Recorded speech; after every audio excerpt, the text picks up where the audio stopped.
Hi guys, so the other day I was on Twitter, haciendo mi pendeja, when I found this thread shown on screen. And immediately I was like, what the fuck? Who's deranged enough to break into an idol's hotel room and film it? And then you can imagine how shocked I was when I found out that Miss Gura is an American sasaeng. On top of that, there is so much information and controversy around Miss Judy Moody, so I decided to compile it into a little video, and that's about it. So let's go.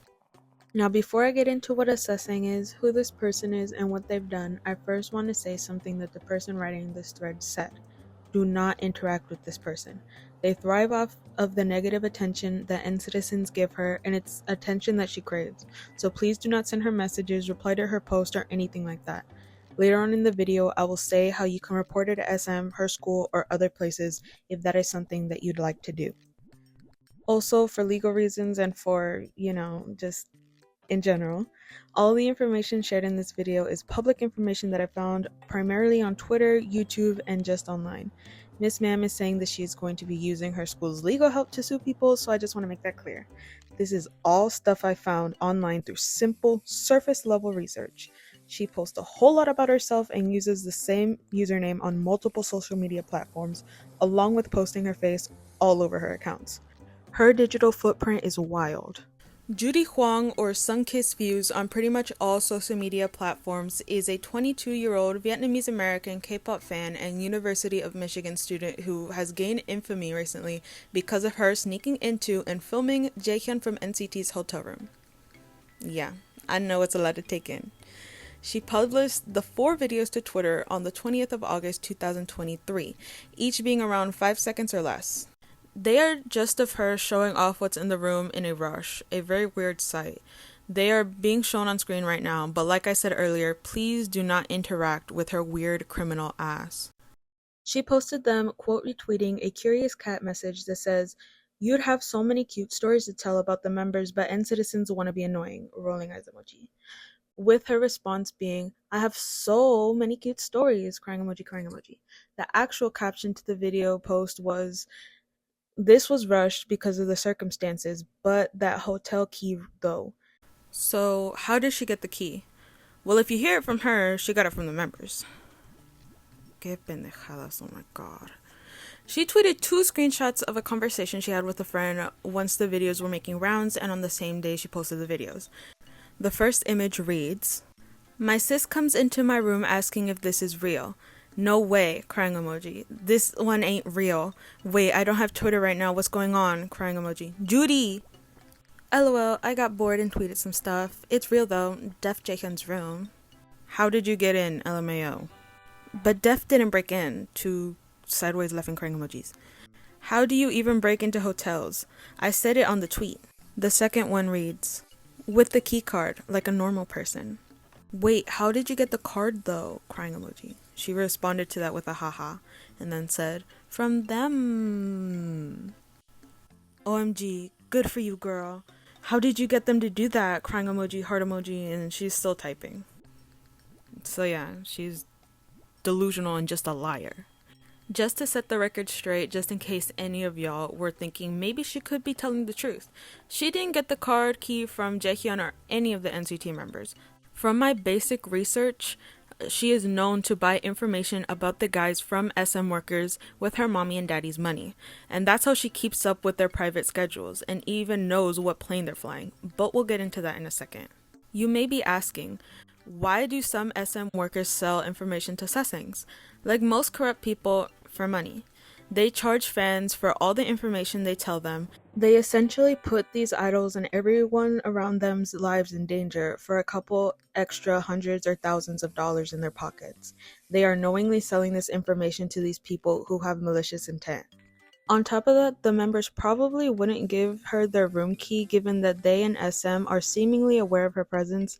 If they weren't, then they are now because they are in the works with authorities to bring legal and or civil action against her. Apparently, Johnny has called his security on her. She has allegedly tried to, or actually went to, Johnny's childhood home. The members are aware of her, and in one of Johnny's communication center vlogs, she is shown, face unblurred, just chilling there being a nuisance. Most of the times, in vlogs by idols, the editors blur out the faces of pretty much all the people in the background. Strangers in the back, staff, other idols from different groups. Even when some of the idols interact with the staff, they blur out the staff's faces most of the time.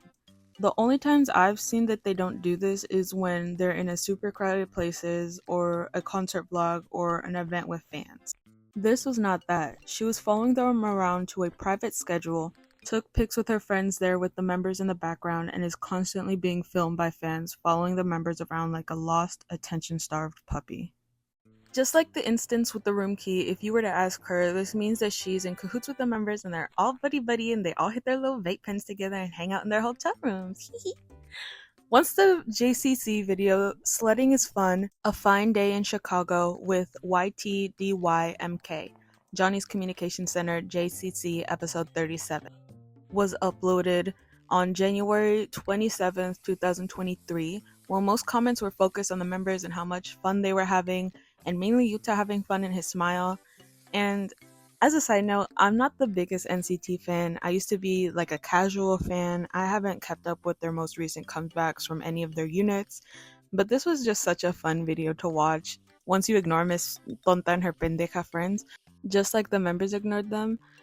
Yuta had always catched my eye since he popped up in Fire Truck, so it was just so fun to watch and it's really cute. I recommend it. I'll link it below.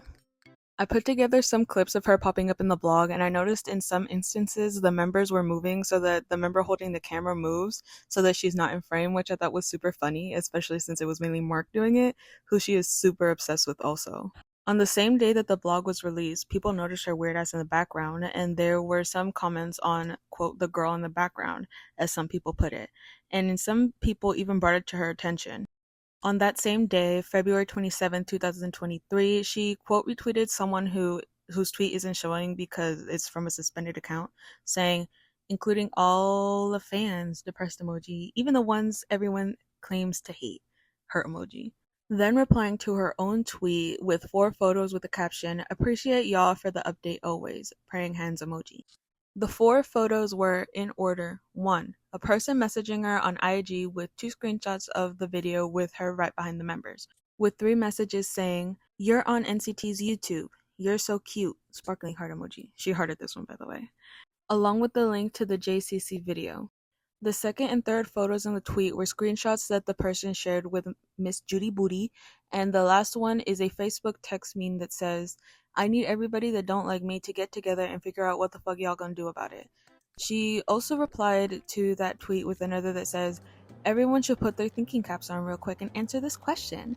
Y'all see the security guards right there, right? And managers? So how are we allowed there? Who let us? First person to answer correctly gets a prize. Damn, what a stupid, condescending, insane bitch. So let me put my thinking cap on and answer her questions. First, yes, their managers and security are there, obviously, but guess what? Their faces are blurred. Why? Because like I said earlier, that most of the time that if people are in their little group who aren't the members, they blur out their faces to 1, keep their privacy and make sure that there aren't any malicious comments about them, especially if the staff member or friends are women, but we can get into that later. 2, y'all's weird selves are allowed to be there because it's a public place. They did not rent out the place, as you can see with the other people, other normal people, also being there sledding around and having fun with their families, not being a freakazoid in nature like you and your little friends of jobless stalkers. Even though it was a private schedule, it was held in a public place. They didn't announce it anywhere beforehand or put it on their public schedule where they were going. Y'all knew because y'all stalk them and buy information from the people around them. 3. Even though they're security, they aren't going to physically move you somewhere. They will if they have to, and if you're a threat. Legally, they would be more in trouble than she would, which is fucked up. If she gets too close like she did in the airport with BTS, then yeah, they are allowed to do what BTS's security did. Probably not to that extent, but you know. I'm sorry, this video is just so funny to me. I'm gonna put it on a loop while I talk because I love y'all. Anyway, yeah, they can't do anything to you because y'all are in a public place. You aren't getting physical with the members, and you aren't trying to get physical with them. You just stood there like the dumbass that you are. But if you were to try to, they would have handled you appropriately. Trust. If you would like to report Judy to SM, you can go to smtown.com, create and verify an account, and go to kwanya119.smtown.com and click on Report Artist Defamation Case, choose NCT as an artist, then click Other as the report type. For the actual report, you can write your own or use one made by a fan, just copy and paste. I will link it down below as well. For the other subject, you can put her name, Judy Hoang, or her user, Sunkissed Views. For attachments, you can use some of the screenshots provided or go to the user at CARO_XO_, who is the person who made the original thread on Twitter to get clear videos and screenshots. To reach out to her school, you could probably email them or reach out to their social media. She is publicly a part of their Vietnamese Student Association, but I wouldn't recommend this because more than likely it's just another student who will answer you, but they have publicly posted her, so I don't know.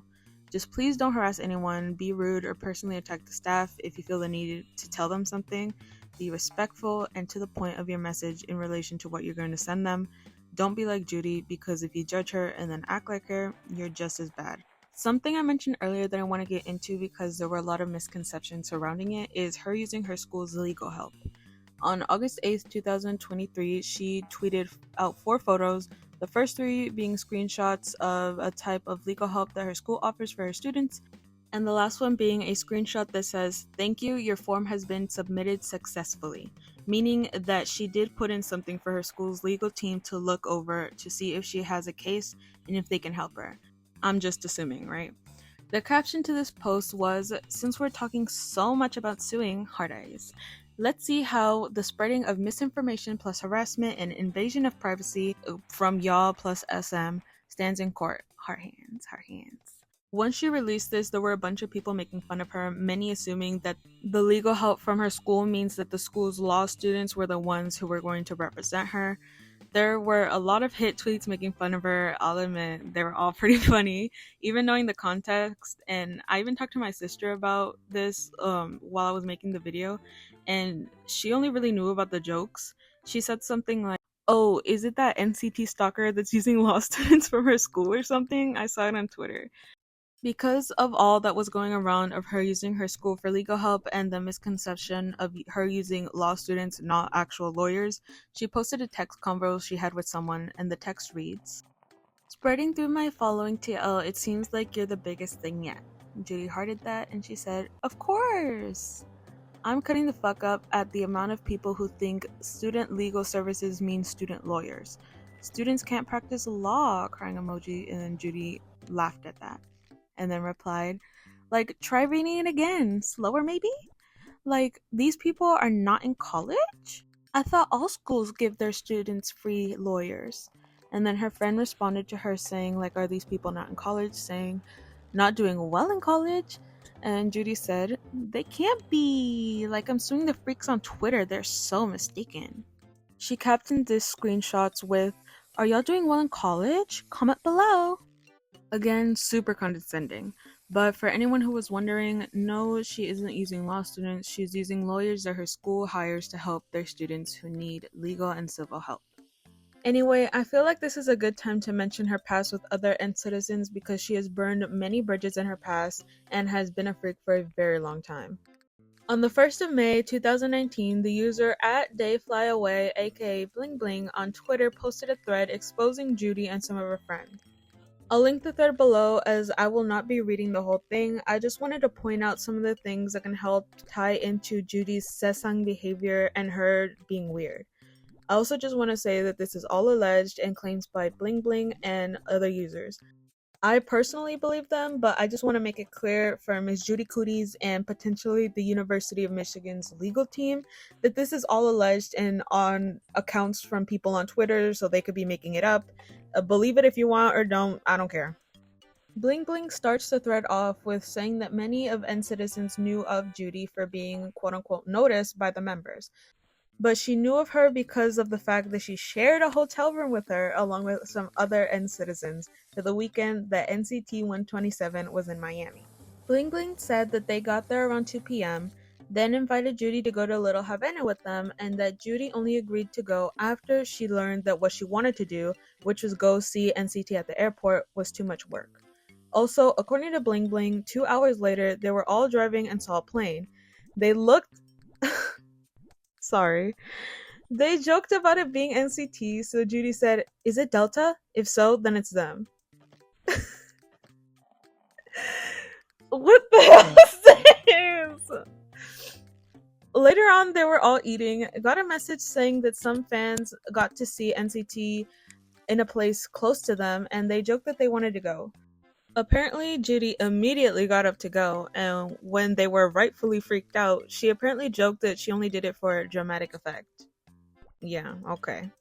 Then they mentioned some drama there was with the hotel and payment. To be honest, it's complicated and I didn't understand all of it that much. But from what I could gather, it had to do with only being able to use a credit card when no one had one, and then paying Judy in cash, and then she got mad for something. I don't know. It's included in the thread, so if you want to see what that's all about, then it's there. But I don't really know.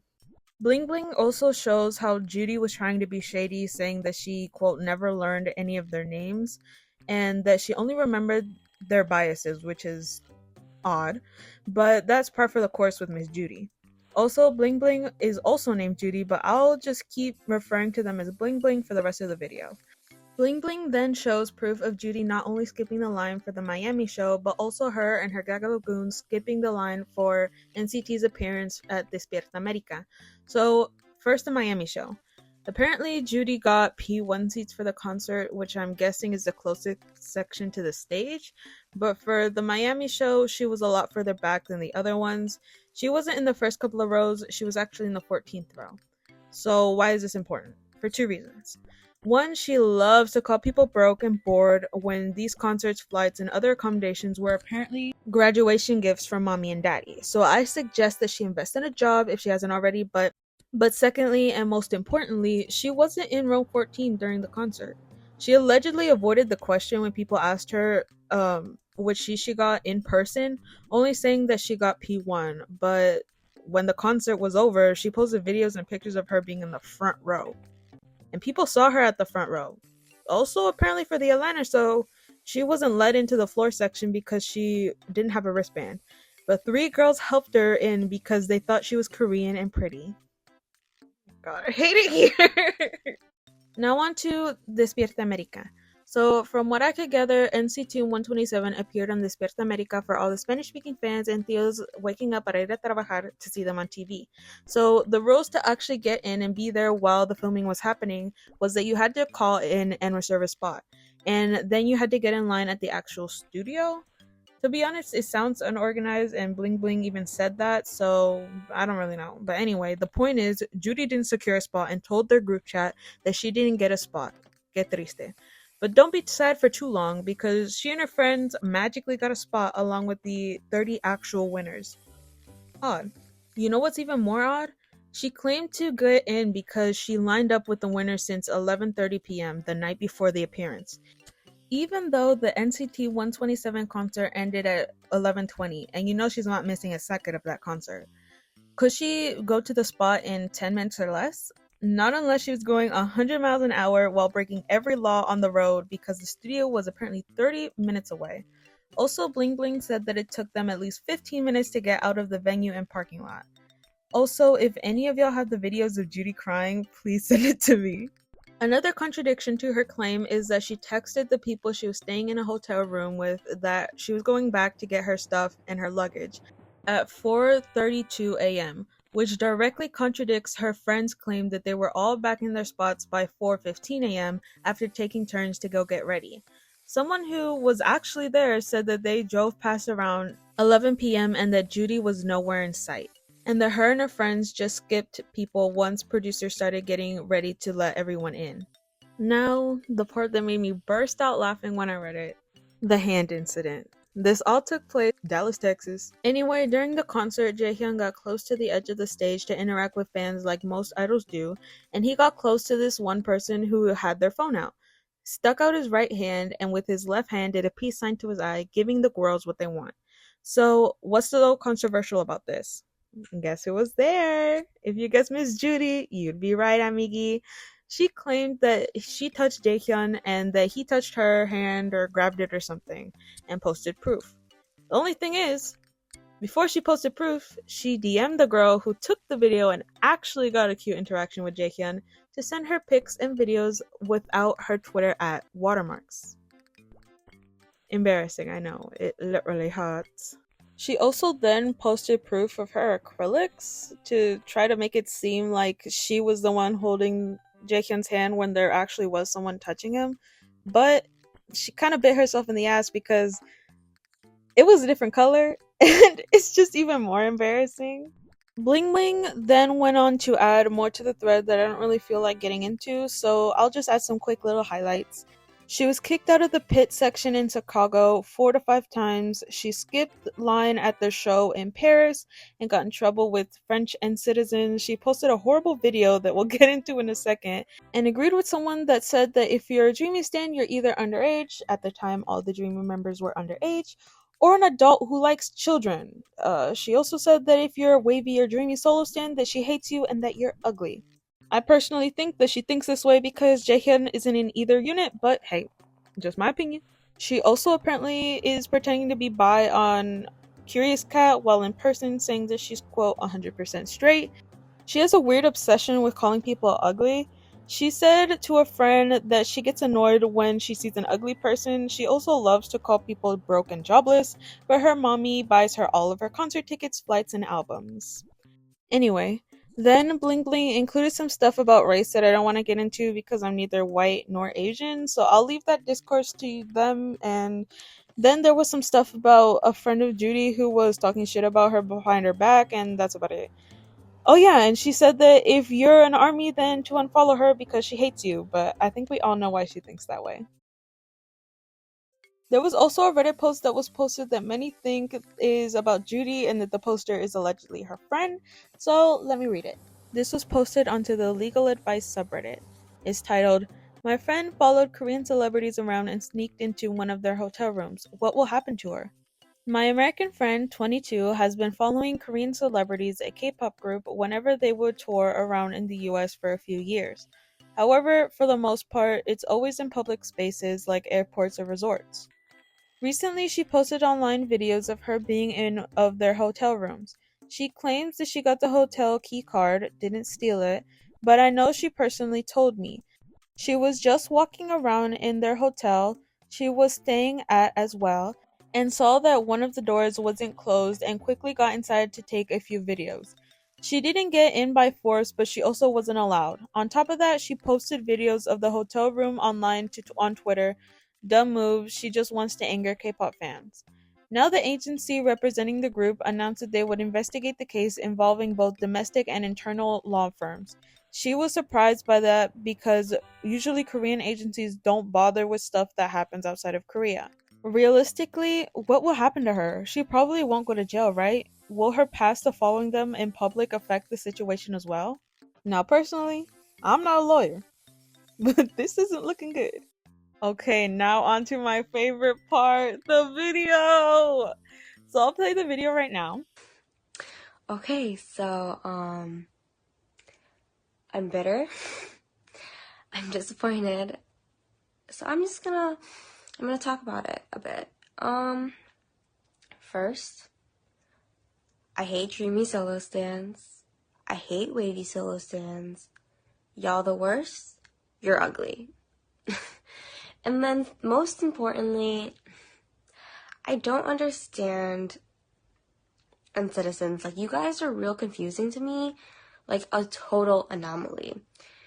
I've never been a part of like such a fan group that essentially doesn't care about their fave's success. Like, I don't know if it was because I was so spoiled when I was an XOL or a Carrot, because they are so hardworking for EXO in 17. But you guys are just so... I feel like you guys just aren't like checked in into NCT. Like, you don't care about their happiness, like, at all. You guys don't work for them. You guys act like it's pulling teeth to be asked to like vote, stream, promo. And I don't think you get it. Like, when you are a fan of a group or like idols or like a celebrity or a person, you are essentially in a relationship with them in the sense that they work hard for you, and you should repay their hard work by working hard for them. Like, this is their livelihood, these are their jobs. They do this to keep you entertained, to keep you happy. And I don't know why you don't want the same for them. I really don't get it. Girl, go to a therapist and they will tell you how dumb this shit is and how unimportant this is to your life. We have so little time on this earth, and you're out here acting like if someone doesn't stream the music, they don't care about the members or the music. You don't care for them. Girl, some people just like the music, dances, performances, and think the members are hot. It's not that deep. When she said the relationship part, my jaw was on the floor. That sasaeng mentality is deep within her. What do you mean?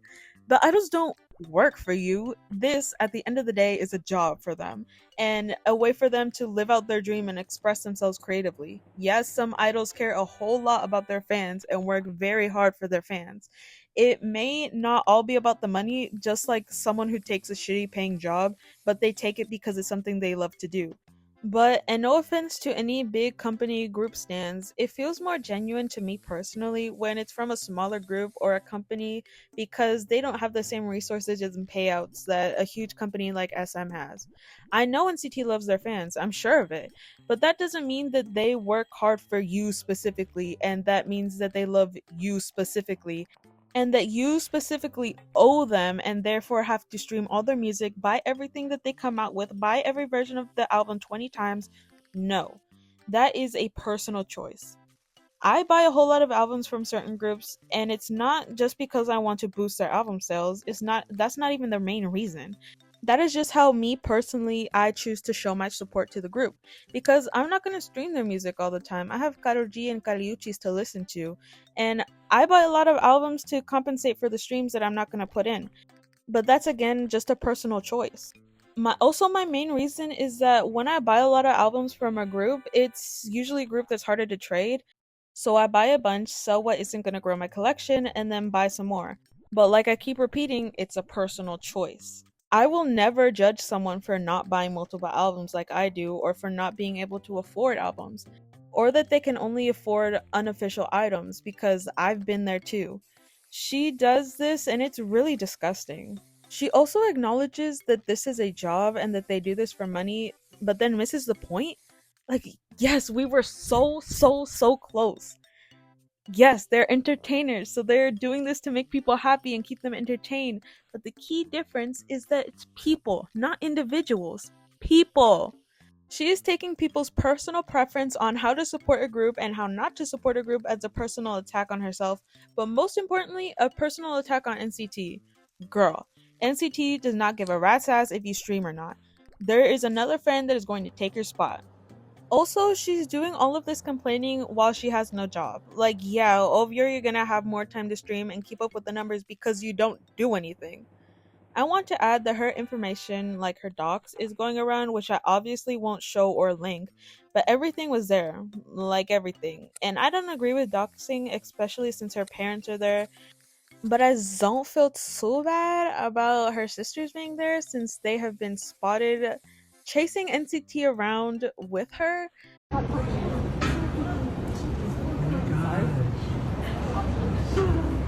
Johnny. Oh, there's the girls.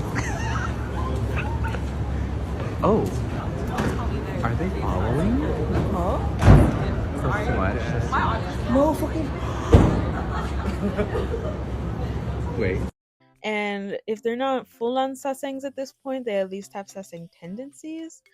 Anyway, I mention all of this to say that everything was mentioned. Everything, her school, everything was mentioned, except for a job. So she is still seemingly jobless and gets money to be a stalker freak from mommy and daddy. Yet still has the gumption, the gall, to judge people and how they want to support a group. I do want to say this before I wrap things up. There are genuine connections that some groups have with individual fans that is really nice to see. Like Randy with Stacy. Okay.